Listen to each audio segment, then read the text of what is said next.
Яфқаху қаули. Аллах Тағала әрқайсыларымыздың ілімімізді арттырып, пайғамбарымыз Мұхаммед Мұстафа саллаллаху алейхи вассаламға деген махаббатымызды арттырып, Алланың сүйген, сүйікті құлдарының қатарында болуымызды баршамызға Аллах Тағала нәсіп етсін. Кім-деген пайғамбарымыз саллаллаху алейхи вассаламды түсінде көретін болса, қияметте онымен бірге болады иншалла. Және де бір риуаяттарда келеді, кім-деген пайғамбарымыз саллаллаху алейхи вассаламды түсінде көрген болса, жан тәсілім сәтінде біз өзіміз жерлейміз ғой адамды, сол адамды жерлеп атқан кезде пайғамбарымыз саллаллаху алейхи вассаламның өзі де болады екен дейді. Иншалла сондай бақытты Аллах Тағала баршамызға нәсіп етсін. Аллах Тағала Құран-ы Кәрімде Астаизу билла инналлаха ва малаикатаху юсаллуна алан наби я айюхаллазина аману саллу алейхи ва саллиму таслима. Расында Алла және оның періштелері пайғамбарымызға саллаллаху алейхи вассаламға салауат айтты дейді. Ей иман келтірген пенделер, сендер де біз пайғамбарымыз саллаллаху алейхи вассаламға салауатпен сәлем жолдаңдар дейді. Осы аятты әрқайсымыз білуіміз керек. Мен әр келгенде осы аятты айтамын. Инналлаха ва малаикатаху юсаллуна алан наби я айюхаллазина аману саллу алейхи ва саллиму таслима. Әрқайсымыз жаттап алайық. Және де тағы бір аят бар.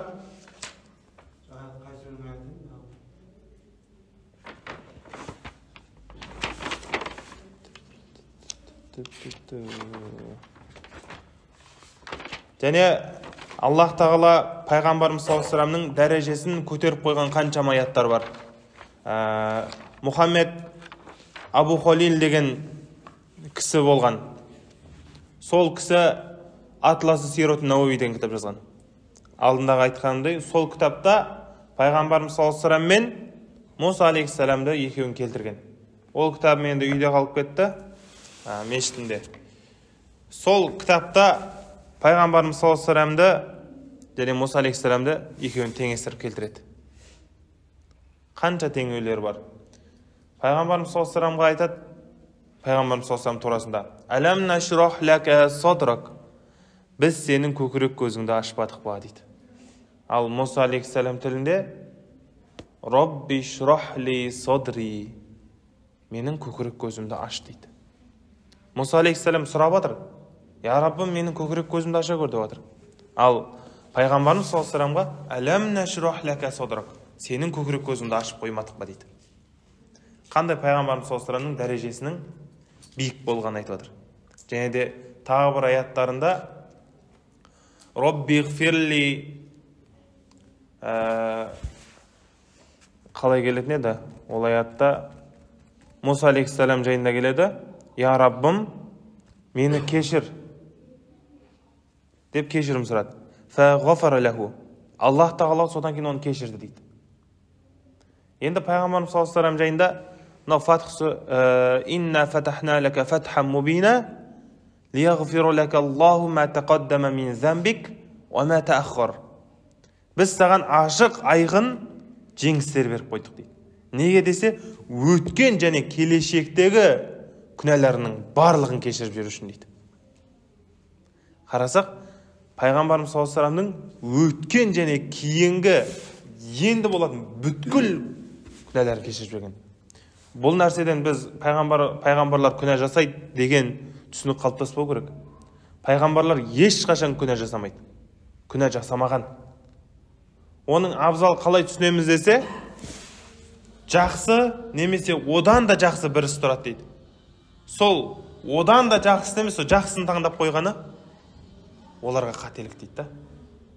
Осы нәрсені айтады дейді. Ол немесе ол пайғамбарлар ешқашан қателік жасамайды, күнә деген атаулыдан пәк. Және біздің де пайғамбарымыз саллаллаху алейхи вассалам ол кісі де күнәдан пәк. Және оның ата бабасы бүткілі күнәдан пәк. Пайғамбарымыз саллаллаху алейхи вассалам 20 атасын атаған жақсы көреді екен. Бізде 7 атаны атаймыз, дұрыс па? Иншалла келесі сабақта сол 20 атасын жазамыз. Нурул Яқин деген кітап бар. Пайғамбарымыз саллаллаху алейхи вассалам өмір баян жазған. сол кітапта бір артықшылығы, әр атасының қасында соның жұбайлары бар. Басқа кітаптарда етіп келмейді. 20 атасын келтіреді, болды да. Ал ол кітаптың артықшылығы, әр қайсының қасына әйелдерін келтіреді. Иншалла, оны негізі, бұны әр қайсымыз білуіміз керек. Бұл пайғамбарымыз саллаллаху алейхи вассаламның тегі да. Және пайғамбарымыз саллаллаху алейхи вассалам тегі, бұл ешқандай арасында араққа салынып кеткен, рибамен айналысқан, мынау өгей, қалайсы болады, бір жаман қылықтар жасайтын адамдар болады ғой. Ондай қылықты адам болмаған. Бүткілі текті, бүткілі адамдардың арасында сыйлы адамдар болған. Пайғамбарымыз саллаллаху алейхи вассалам келуімен қандай әлем өзгерген. Бүткіл әлем пайғамбарымыз саллаллаху алейхи вассаламның құрметіне жаралған да. Бүткіл әлем құрметіне жаралған. Енді біз сондай ұлы болған пайғамбардың көркем сипаттарын білуіміз керек. Енді бүгін, иншалла, біз қандай тақырып бастаған едік? Пайғамбарымыз саллаллаху алейхи вассаламның жаратылысы туралы бөлімді бастағанбыз, жаратылысы. Оның түр келбеті қалай, оның жүрісі қалай. Иншалла, сол сабағымызды бүгін тамамдаймыз. Келесі сабақта, иншалла, бәбу ма жаа фи хатимин нубуа. Ол пайғамбарлықтың соңы, пайғамбарлықтың белгісі. Сол жайында өтетін боламыз, иншалла. Бүгін мынау осы бір өзімізге берілген бір бөлімді бітіріп шығамыз. Мына жерде қарасақ, иснатпен жазылған, бүткілі, таза хабармен. Сіздер жалығып кетпеңіздер. Мынау әрбір хадис айтқан сайын ғалымның аттарын атай береді екен деп, бұл жерде әрбір ғалымның аттарын атаған дұрыс. Неге? Өйткені ол кісінің еңбегі бар. Әр ғалым өзі 4 иснат, немесе 5 иснатпен келген бұяқта. Бұл жерде сондай иснаттармен келген. Біз соны әр қайсысын ести беріп, иншалла, 3-4 ғалым болсын атын жаттап аламыз. Егерде әрдайым бір сахабалар айтылады, сол сахабаның атын жаттап аламыз. Бізге берер бір пайдасы. Ертең мынандай ғалым айтты деген кезде, мысалы бір жерден бір мағлұмат естіп қалсаңыздар, дереу естеріңізге, мына Шамаил Мухаммадия деген кітапта осы ғалымның есімі келген еді ғой, деп сыраз дұрыс ғалым екенін байқайсыздар да. Иншалла, ол жағынан жалығып кетпеңіздер деп айтып қойып атқаным ғой. Енді хадиске оралайық. Бұл жерде көбінесе қайталанады. Пайғамбарымыз саллаллаху алейхи вассалам ұзын болмады, қысқа болмады деп. Сіздер әрдайым елестете беріңіздер. Әрбір айтқан сайын сол нәрсені елестете беріңіздер. Алдыңғы аптада сіздер ұмытып қалған болуларыңыз мүмкін, мен айтқан хадисімді. Бұл аптада естеріңізге түсіріп, соны ойланып жатыңыздар, иншалла. Әрдайым ойланып жатыңыздар.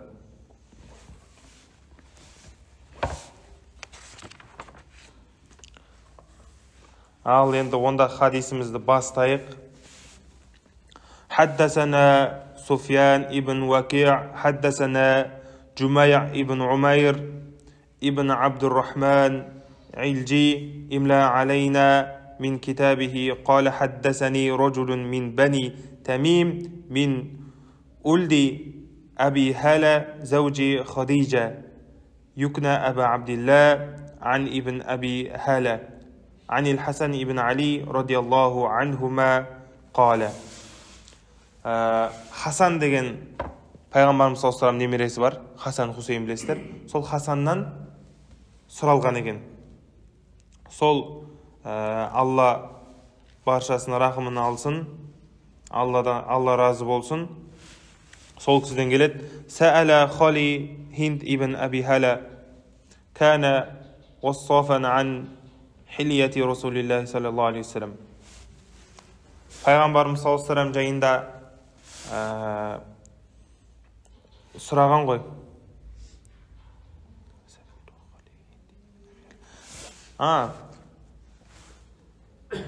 Нағашысы Хинд Аби Хала деген кісі болған. сол кісіден Хасан деген пайғамбарымыз саллаллаху алейхи вассаламның немересі Али радиаллаху анхудың баласы сұрайды: маған пайғамбарымыз саллаллаху алейхи вассаламды сипаттап берші дейді. Пайғамбарымыз саллаллаху алейхи вассаламның сипаттары жайында білейінші дейді. Сол кезде وأنا أشتهي أن يصف لي منها شيئا أتعلق به. Мен қатты қаладым дейді. Пайғамбарымыз саллаллаху алейхи вассаламды сипаттап берген дейді. Ол қалай болды? Мынау білсек, сахабалар, табиғиндер барлығы пайғамбарымыз саллаллаху алейхи вассаламның сипатын білуге тырысқан. Сахабалар тіпті көзін пайғамбарымыз саллаллаху алейхи вассаламды көргендер пайғамбарымыз саллаллаху алейхи вассаламның жүріс тұрысын, мынау киім киісін барлығын салуға тырысады екен. Бір сахабалар әйеліне қаратады екен да, жүреді екен. Пайғамбарымыз саллаллаху алейхи вассалам: қараш, менің жүрісім пайғамбарымыз саллаллаху алейхи вассаламға ұқсады ма деп. Жүреді екен да. Жоқ, мына жер дұрыс болмай қалды десе, басынан ойланып тұрып, қайтадан жүре бастайды екен да. Енді ұқсады ма менің жүрісім деп. Бір сахабалар болған, бойы кішкентай да. Пайғамбарымыз саллаллаху алейхи вассалам бір жерден еңкейіп өткен да. Ананы көрген ғой. Анау өтетін жері мынандай болатын болса, беймарал өтіп кетеді ғой, тіке жүріп. Ол пайғамбарымыз саллаллаху алейхи вассалам осы жерден еңкейіп өткен деп басын изеп өтеді екен да. Қарасақ, сондай махаббат оған пайғамбарымыз саллаллаху алейхи вассаламға. Әрқайсының махаббаты оған. Жүріс тұрысын салатын болған. Қай жерде не істеді, оның бәрін елестетіп, не істегеніне оларды амал еткеуге тырысқанда. Бізде иншалла махаббатымыз дәл сондай болу керек. Дәл ондай бола алмаса да, болмасаң да ұқсап бақ. Сахабаларға ұқсап бағуымыз керек. Барынша. Дәл олар сияқты бола алмауымыз мүмкін, бірақ біз амал етеміз. Біз тырысамыз иншалла. Аллах тағала сол тырысқаныңызға сауап беріп қояды. Өйткені Аллах тағаланың пайғамбарымыз саллаллаху алейхи вассаламға назары махаббат ауған. Енді сол Алланың махаббаты ауған пайғамбарға біздің махаббатымыз ауатын болса, Алланың махаббаты кең ғой. Біз де соған ілініп кетеміз иншалла. Енді ол кісі былай пайғамбарымыз саллаллаху алейхи вассаламды бейнелейді: Кәна Расулуллахи саллаллаху алейхи вассалам фахман муфаххаман яталалау ваджхуху талалуан ал-қамари лейлал бадри дейді. Лейлатал бадри. Енді пайғамбарымыз саллаллаху алейхи вассалам ірі денелі және өте құрметті адам болған дейді. Пайғамбарымыз саллаллаху алейхи вассаламды бейнелеп отыр. Қандай ол? Кескін келбеті қалай ол пайғамбарымыз саллаллаху алейхи вассалам? Сол кезде ол кісі Лейлатал бадр дейді. Түнгі ай бар ғой, толған ай дейді ғой. Түндегі толған ай қалай көрінеді дейді. Солай еді дейді ғой. Атвалу минал марбу' ва ақсара минал мушаззаб. Енді орта бойлыдан сәл ұзын болған. Орта бойлы және қысқа емес. Және азимул хама роджила шар. Және білекті сондай жуан кісі болған. Және де шашы алдында айтқанымыздай толқын болған. Қатты бұйра емес, және қатты теп-текс емес. Енді соған қарап елестете беріңіздер. Әрдайым біз мына жерде пайғамбарымыз саллаллаху алейхи вассаламның бір бейнесін айттық па, дереу елестетіңіздер. Алдындағы хадисте не дедік? Шашында не бар дедік? Сақалында? Біз соны елестетуіміз керек. Иншалла, бір адамды көріңіз, кейбіреулерде мына жерде 20 шақты тұрады, кейбір адамдарда. Сол сақалды есіңізге алыңыз да. Пайғамбарымыз саллаллаху алейхи вассалам осыған ұқсаған ғой. Бұндай болмаса да осыған ұқсаған ғой. деп примерно елестетіп алыңыз да. Және инфарақат ақиқатуху, және ва илля фәлә южауизу ша'руху шахмата узнай. Пайғамбарымыз саллаллаху алейхи вассалам және мынау шашын, мынау шахмат дейді ғой, шахмат деген мынау құлақтың жұмсақ жерін айтады. Осы жаққа жіберіп қоятын дейді. Және кейде екі жаққа бөліп қоятын дейді шашын. Азхару лауни, жүзі нұр шашып тұратын. Азхар деген жылтыр деген сөз. Бұл жерде арабтың тілінде қандай көркем, қандай өте керемет сөздер болса, осы жерге қолданғанда барлығын. Мына кітаптың тілі негізі ауыр. Өйткені бұл жерге сахабалар өте ең керемет сөздерді, өте әдеби сөздерді пайдаланғанда. Және уасиал жабин, және маңдайы кең болған. Пайғамбарымыз саллаллаху алейхи вассалам, біздікі маңдайымыз қысқа ғой, ашық емес қой, кең болғанда пайғамбарымыз саллаллаху алейхи вассалам маңдайы ашық.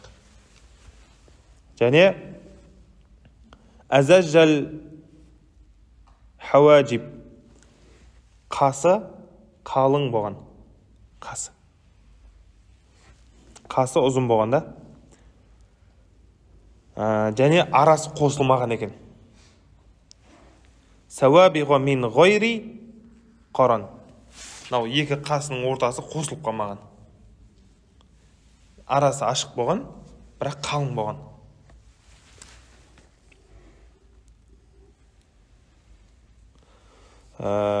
Байнама ирқун юдиррухул ғадаб. Осы екі қастың арасында тамыр бар еді дейді. Екі қастың арасында тамыр болған. Осы ашуланған кезде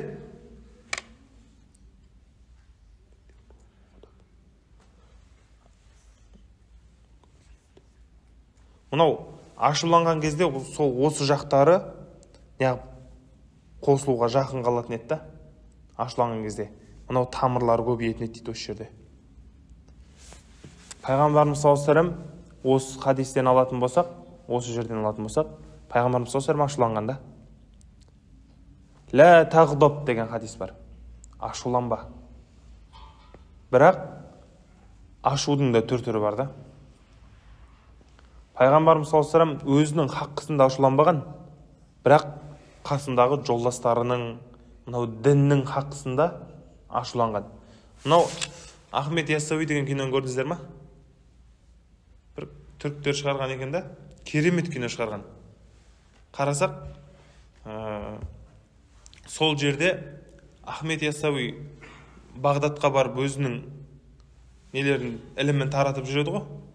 Сол кезде бұған қанша сынақтар келеді. Қанша әрқайсысы бір тесіп кетеді. Біреуіне жауап қайтармайды да. Ары қарай өзінің тірлігін істеп, күнін көріп жүре береді. Бір күні қасындағы соның жолдасын басқа біреулер ұрған кезде оған зиян тигізеді ғой. Бұл қатты ашуланып барып, солармен барып шайқасады да. Бір осы жерде келтіреді да сол жерін. Бұл да пайғамбарымыз саллаллаху алейхи вассаламның бір мінез құлқынан. Пайғамбарымыз саллаллаху алейхи вассалам өзінің хаққысында ашуланбаған, бәлки өзінің діні үшін, қасындағылар үшін ашуланған. Және ар намысты қорғау кезінде ашулану керек. Мен сабыр қылдым деп отыруға болмайтын жерлер болады.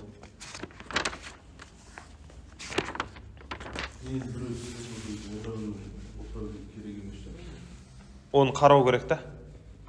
Қандай мәселе? Сенің ар намысыңа тиісіп атса, қарап отыра алмайсың. Ар намысың қорлап атса. Өйткені қарасақ, сен үндемей қалсаң, мұсылмандар осындай екен ғой, басып тастауға болады екен ғой деп ойлайды да. Бірақ болмайтын нәрсеге бола, сен үндемей кетсең, сенің абыройың төгілмейді, сен біліп тұрсың да. бірақ ана жерде өзің нәпсіңмен шығып кетпеуің керек та. Анау соғыс бар ғой, Әли радиаллаху анху бір мүшрикті өлтірейін деп атады ғой. Сол кезде бетіне түкіріп жібереді ғой ана мүшрик. Сөйтіп өлтірмей кетіп қалады ана. Білесіз ба? Сол кезде, Али, неге өлтірмедің деген кезде, мен егер сені қазір өлтіргенімде, мен нәпсіме салып өлтіретінім дейді. Түкіріп тастаған үшін ашуланғаннан өлтіріп қоятын мен дейді. Сол сияқты ол жерде қарау керек.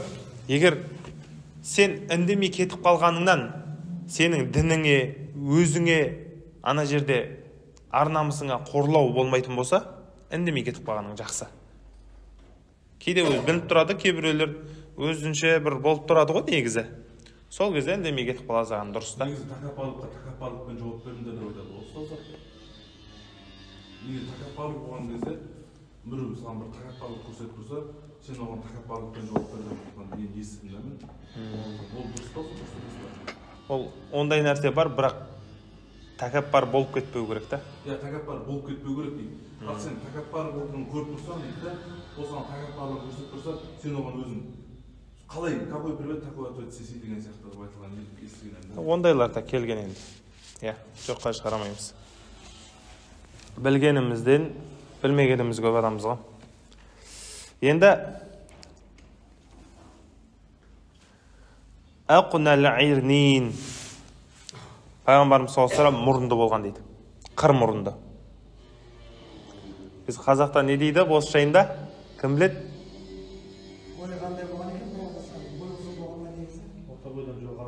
Орта бойлы. Пайғамбарымыз саллаллаху алейхи ва саллям ұзын болмаған, қысқа болмаған, және қара бойлы деп айтады да. Қара бойлы? Жоқ. Пайғамбарымыз саллаллаху алейхи ва саллям ұзын адамдардың арасына барса қысқа болып көрінбейтін. Қысқа адамдардың арасына барса ұзын болып көрінбейтін. Орта бойлы дейді.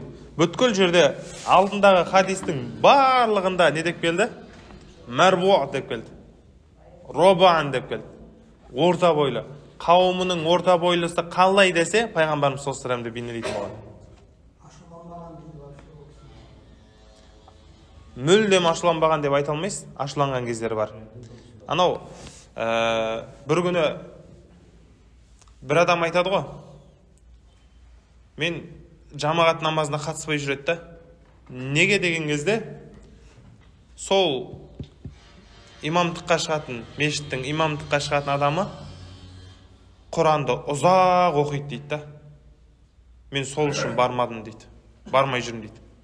Сол кезде пайғамбарымыз саллаллаху алейхи ва саллям қатты ашуланған екен да. Және өзін құтпасты айтқан екен. Үйтіп ұзақ оқымау керектігі жайында. Пайғамбарымыз саллаллаху алейхи ва саллям ашуланған кездері бар, бірақ дін үшін, халық үшін, бір сұрақ қойсам, үммет үшін. Сонда намаз, Құранды ұзақ оқымау керек, намазды ұзақ оқымау керек болсын да? Жамағатта? Жамағатта ма? Мейлінше қысқарту керек. Өзі мынау ұзақ оқыт дегенде бір 3-4 бетке кетіп қалады да. Ал бізде, мысалы, бір бет оқиды, бізде ең ұзағы бір бет оқиды. Жаңа Батырхан ұстазымыз өте керемет, адамды шаршатпайтын халде оқыды да. Тур сол сияқты бір бет, жарты бет оқисыз болды. 3-4 бетке кетіп қалмайсыз. Мен кейде келіншегіммен тұрған кезде бір 2-3 бет оқып жүремін да. Қалай қарайды екен деп жылап жүреді соңында. Сол сияқты қылмау керек та. 2-3 бетке кетіп қалып. Бір бет оқысаңыз жетеді иншалла. Сол кезде пайғамбарымыз саллаллаху алейхи ва саллям ашуланған. Оны үйтіп қатты оқымаңдар деп. Пайғамбарымыз саллаллаху алейхи ва саллям намазда тұрған кезде білесіздер, бірақ өз намазда тұрған кезде қай сүрелерді оқыды? Бақара, Әл-Имран. Сосын ары қарай тағы 1-2 сүре кетті ғой. Рахман емес. Қатарынан кетті да сүрелерді. Ниса. Ұзақ кетті да. Абу Бәкірлер қиналып кеткен ғой. Енді сол сияқты ол өзіндік. Пайғамбарда 40 адамның күші болады. Пайғамбарда 40 адамның күші болады. Бұл біз сияқты емес. Біз пайғамбарымыз саллаллаху алейхи ва саллямның хоссан өзінің өзіне тән істейтін амалдар болады, және бізге мысал қылып істейтін істері болады. Пайғамбарымыз саллаллаху алейхи вассалам бізді қанша әйелмен тиді? Өзі қанша әйел алды? 9, 11 деп келеді, сондай деп келеді. Ол пайғамбарымыз саллаллаху алейхи вассаламның өзіне ғана тиесілі нәрсе. Одан кейін ол кісі 2-3 күн бойы аузын қатарынан бекітіп жүре беретін. Бірақ бізге ашуды бұйыратын. Біз өйткені шыдап жүре алмаймыз. Пайғамбарымыз саллаллаху алейхи вассалам аузын ашатын болған, өйткені үмметім солай мен сияқты істеймін деп қиналып қалмасын дегенде. Оларға ауыздарыңды ашыңдар деген. Біз ол сияқты істей алмаймыз. Әр қайсымыз Пайғамбарымыз саллаллаху алейхи вассаламның ісін қайталауымыз керек, бірақ хоссон Пайғамбарымыз саллаллаху алейхи вассаламға ғана тиесілі нәрселерге араласпауымыз керек иншалла. Енді мынау жақында өмірден өткен имам Шаарауи деген кісіні бәріңіз білесіздер. Үлкен ғалым кісі. Сол кісі бір күні ойланады ғой. Өзі үлкен тәпсірші кісі болған ғой кісі. Мықты тәпсірші кісі болған. Ғалымдарды айтқан. Анау Пайғамбарымыз саллаллаху алейхи вассалам хадисін келтіргенде, ілім алынады адамдардан. Жер бетінен ілім алынады. Ол қалай алынады десе, ілімді адамдардың кетуімен деген. Ғалымдар айтқан, осы имам Шаарауимен ілім алынды деп. Ең соңғы үлкен ғалым деп айтқан оқысына. Солай не айтқанда? Өздерінің ойларын айтқан ғалымдар. Ең үлкен ғалым өмірден өтті деп. Ілім осылай көтеріліп жатыр бізден деп айтқанда. Енді сол кісі дәрежеңіз қалай көтерілді десе, осындай дәрежеге қалай жеттіңіз десе, мен Алланың есімін естіп қалсам, Алланың өте көп есімдері бар. Мысалы, біз Бисмиллахир-рахманир-рахим дегеннің өзінде 3 ат аталды да. Бисмилла. Бисмилла деген Алланың атымен. Ар-Рахмани, Ар-Рахим. 3 есім аталды да. Осы есім аталса дейді, мен әр қайсына тоқтап, Субханалла, вальхамдулилла, ва ла илаха иллаллаху, валлаху акбар деп айтам дейді. Әр қайсына мадақ айтам дейді. Және пайғамбарлардың есімі аталып қалса, оларға алейхиссалату вассалам. Пайғамбарымыз саллаллаху алейхи вассаламның атын естіп қалсам, оған міндетті түрде салауат айтам дейді. Біз мына жерде Пайғамбарымыз саллаллаху алейхи вассаламның әрбір қылықтарын айтып жатырмыз, әрбір кескін бейнесін айтып жатырмыз. Мысалы мына жерде саллаллаху алейхи вассалам деп айтып жатырмыз. Әр қайсысын естіген кезде сіздер салауат айтыңыздар. Осы нәрсемен Аллах тағала дәрежелеріңізді иншалла көтеріп қояды. Әрдайым айтып жүріңіздер. Және сол кісі өмірден өткен кезде 2 миллион адам жиналған екен ғой. Ол жасырын болғанның өзінде. Оны айтпаған екен адамдарға жария салып, қайтыс болды деп. Не үшін айтпады десе, жаназасын шығара алмай қаламыз деп қорыққан екен да. Жолдың бәрі жабылып қала ма деп. Соның жасырын болғанның өзінде 2 миллион адам келген екен ғой. Шындайсың білмеймін, қай жақтың ғалымы? Ау? Қай жақтың ғалымы негізі ол кісі? Мынау Мысыр өлкесі жақ болу керек, қателеспесем. Анау имам Шаарауи десеңіз ютубқа шығады. Әлі күнге шейін сақталған. Үлкен тәпсірші ғалым. Имам Шаарауи деген. Сол кісі бір күні ол кісіні тіпті көлігіне отырса көлігімен көтеріп алады екен адамдар. Жүргізбейміз деп. Сондай адамдардың арасында білікті, білімді болған кісі да Аллах тағала дәрежесін көтеріп қойған.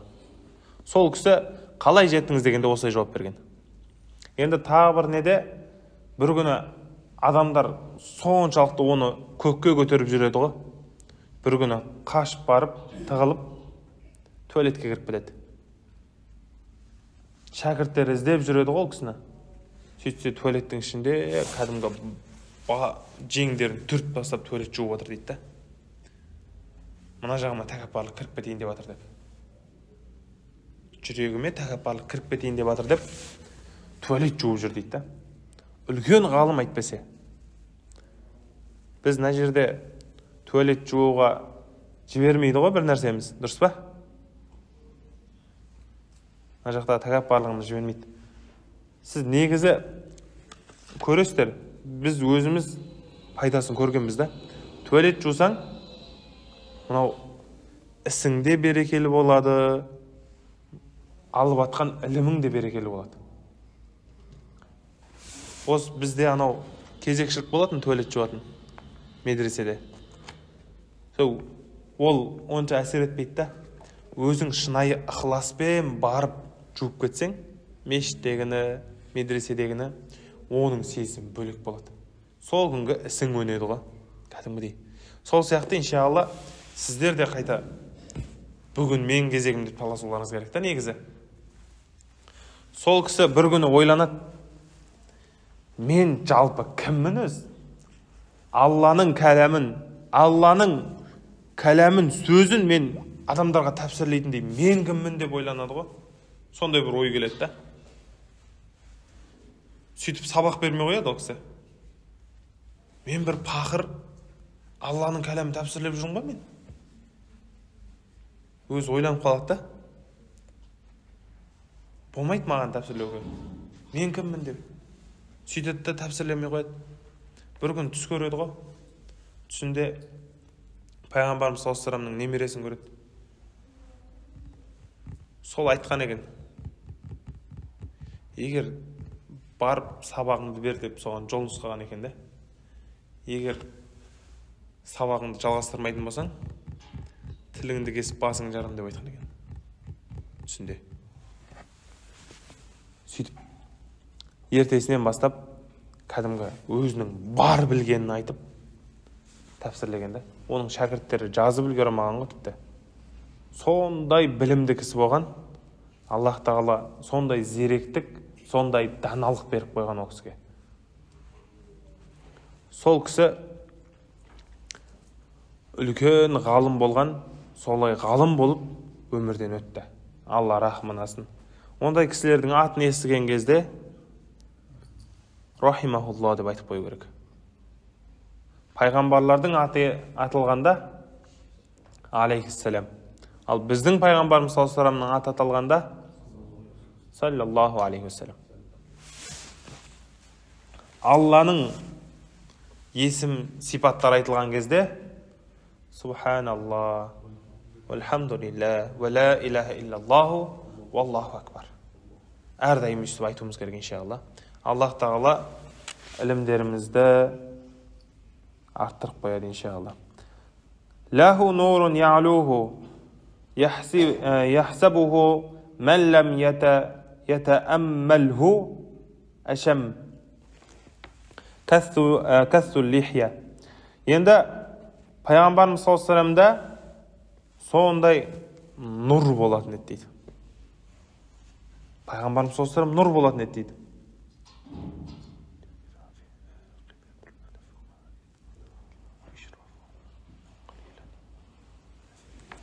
Және ол кісі қыр мұрынды болады.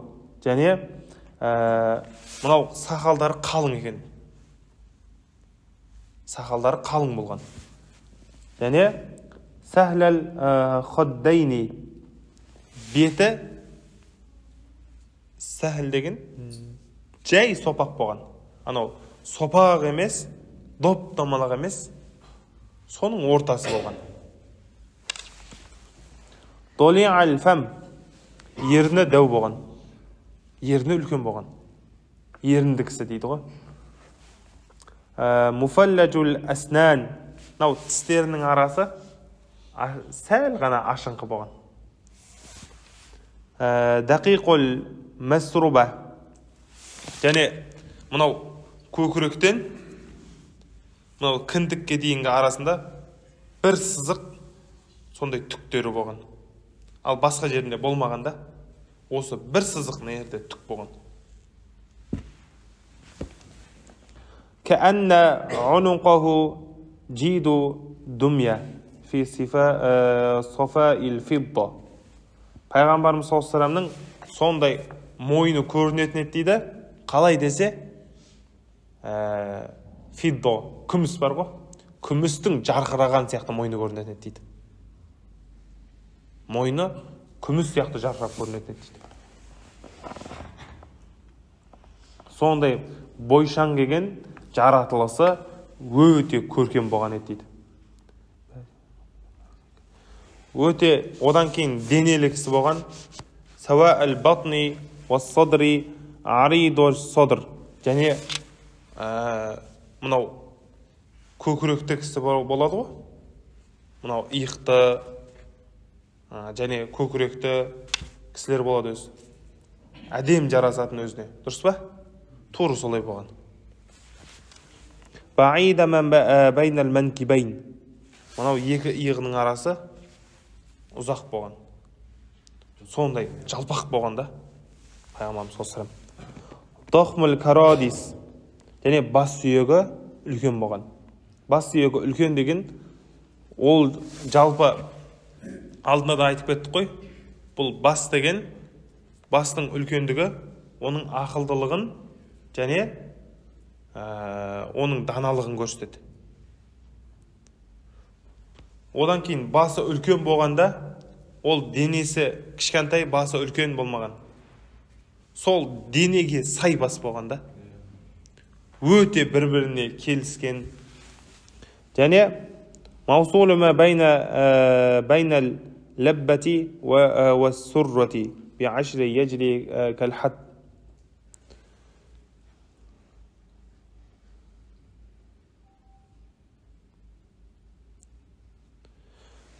Мынау кеудесінен жоғары жағы, мына жақта бағанаған айтып отыр, бір сызықтың бойындай сондай түк болғанын айтып отыр. Және والبطن مما سوى أشعر ذراعين والمنكبين وأعالي الصدر. Және пайғамбарымыз саллаллаху алейхи вассаламның мынау зиро дейді ғой, мынау білек.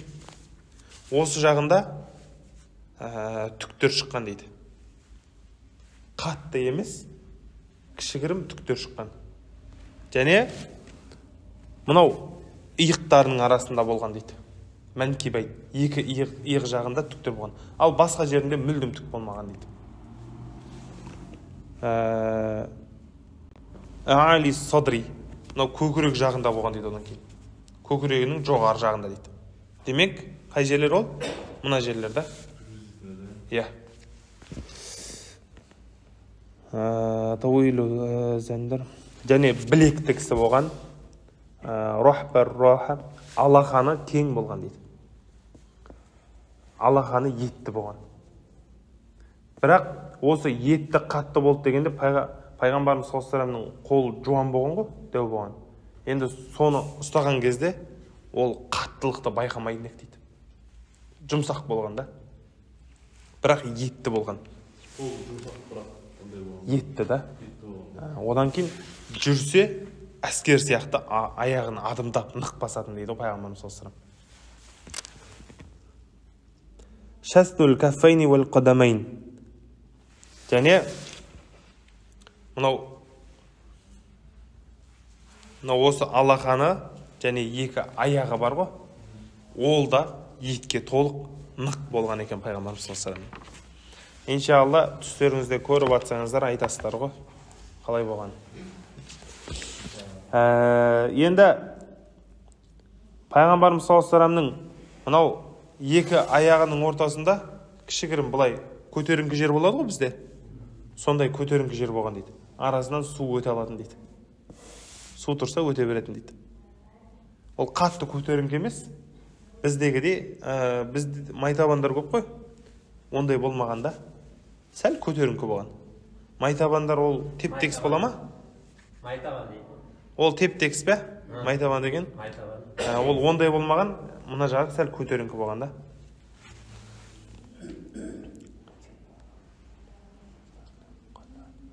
Иза зәлә қалан. Егер жылжитын болса, аяғын жылжытатын болса, нық-нық басатын дейді ғой аяқтарын. Нық-нық қозғалтатын. Және емше жай жүретін дейді. Жүрсе адымдап жүреді, бірақ жай жүреді дейді.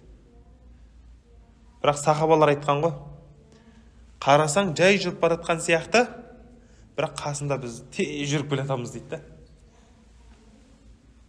Жер өзі аяғының астында айналып жатқан сияқты дейді.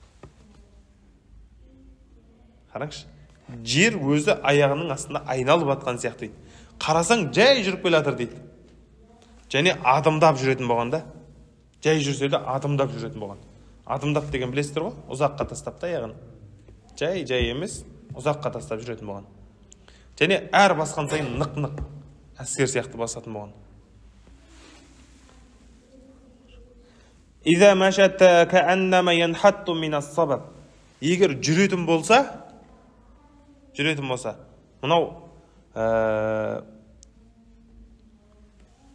алдыға қарай еңкейіп бар ғой, солайынан жүретін болған дейді. Бұлайынан алдыға қарай еңкейіп отырып, алдыға қарай ұмтылып отырып жүретін болған да. Иза илтафата жамиан. Егер жанына бұрылатын болса, мен сияқты бүйтіп қарай салмайды да, бұлайынан денесімен қарайтын болған да. Егер бұрылатын болса, мысалы біреу артымнан бір сөйлеп қалса, мен бүйтіп қарап кете берем ғой, мысалы. Или қарап барып тоқтайым. Ол кісі олай емес, біреу сөйлейтін болса, бұлайынан қарағанда. Толық па? Иә, толық. Иза илтафата жамиан. Егер бұрылатын болса, барлығы денесімен бұрылатын еді дейді да, бұлайынан. Сөйтіп барып қарайды дейді.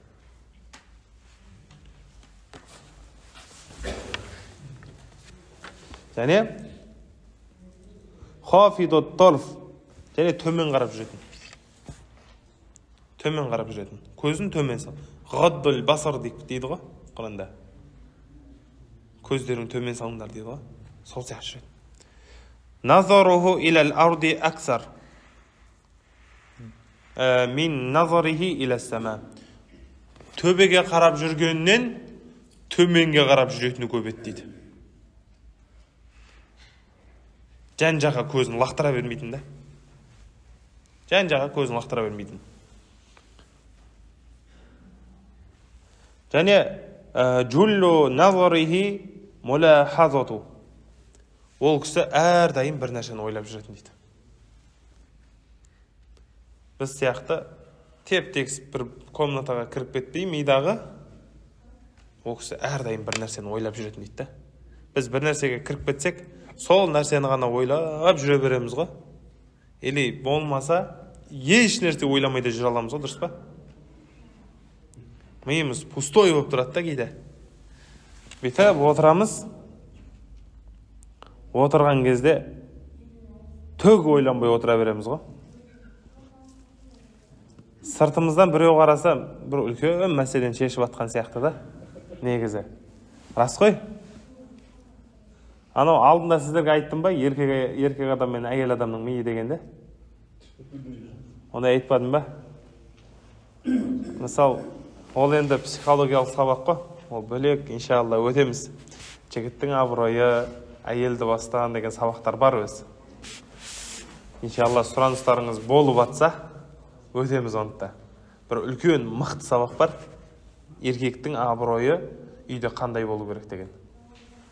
Енді сол жерде келеді. Бірінші еркек адамның миына алып келеді. Сізатын еш нәрсе жоқ, Мысалы, қарайтын болсақ, қоя беріңіз. Кітапты көрсеткенім ыңғайсыздау болар. Мені қараңызшы. Мына жерде домалақ еркек адамның миы деп алатын болсақ, үстіп бөлеміз ғой. Бір жерінде не тұрады? Жұмыс тұрады. Бір жерінде сабақ тұрады. Бір жерінде уағыз тұрады. Бір жерінде не тұрады? Ата-анаға құрмет, отбасыға қызмет, айлық. Сол сияқты әр комната болады мида. барлығын бірден ойлай алмайсың, дұрыс па? Әрі біреуінен шығып екіншісіне кіресің да. Енді ортасында бір пустой комната болады, оған көбінесе кіріп кете саламыз. Сол пустой комнатаға кіріп кетіп отырамыз. Сол бағанағы түк ойламай отыру деген сол ғой. Бір күні бір паркте келіншегіммен отырмын. Енді ойланып кеткен болсам керек, бүйтіп ойланып бір жерде миымда түк жоқ, бірақ бүйтіп отырғам ғой.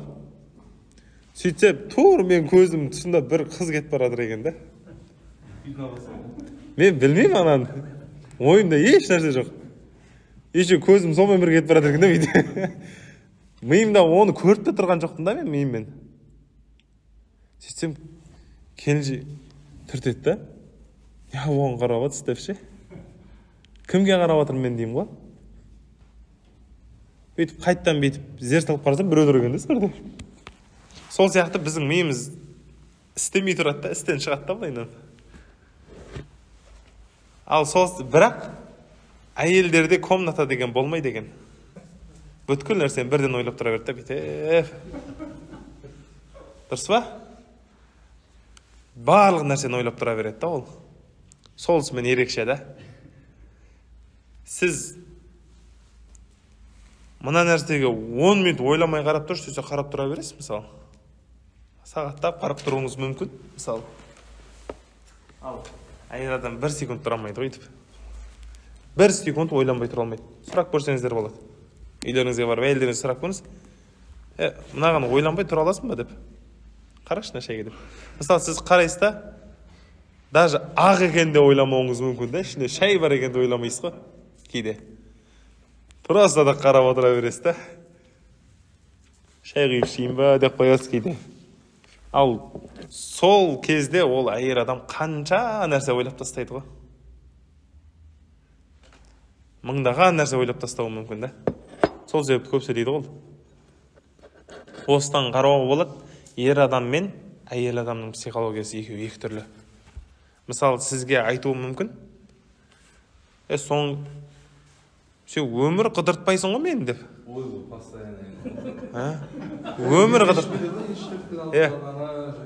Өмір қыдыртпайсың, және өмір сен сыйлық сыйламайсың ғой маған деп айтуы мүмкін,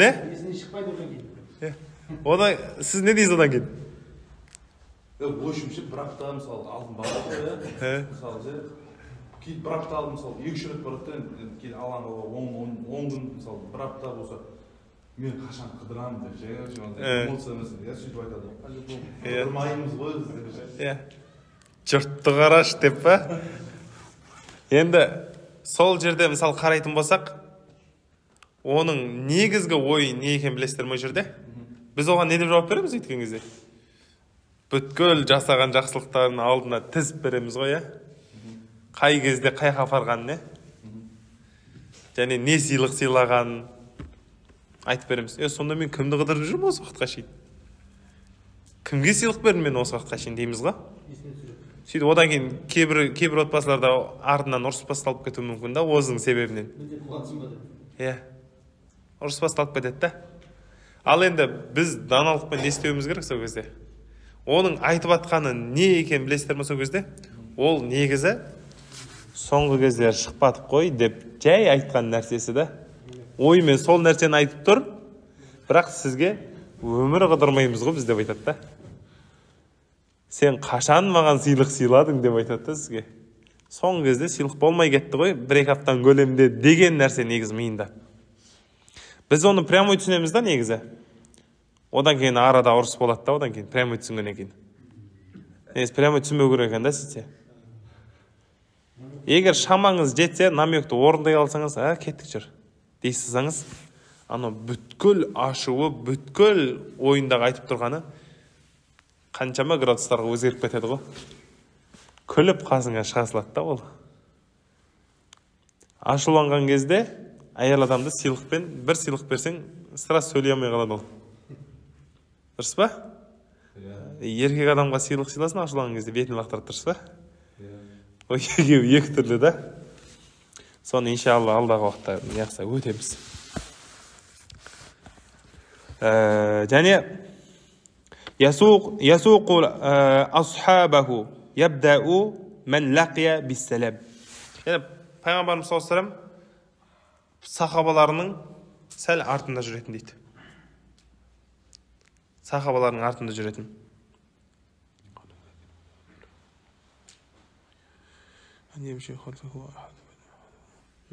Сәл артында жүретін. Және біреуді көріп қалатын болса, дереу соған бірінші сәлем беруге асығатын ғой. Пайғамбарымыз саллаллаху алейхи ва саллям бірінші сәлем беріп қояйын мен деп. Бар, бірінші сәлем берейінші деп асығатын еді. Біз үлкен болсақ не істейміз? Сәлем қайда? Ассалаумағалейкум қайда деп.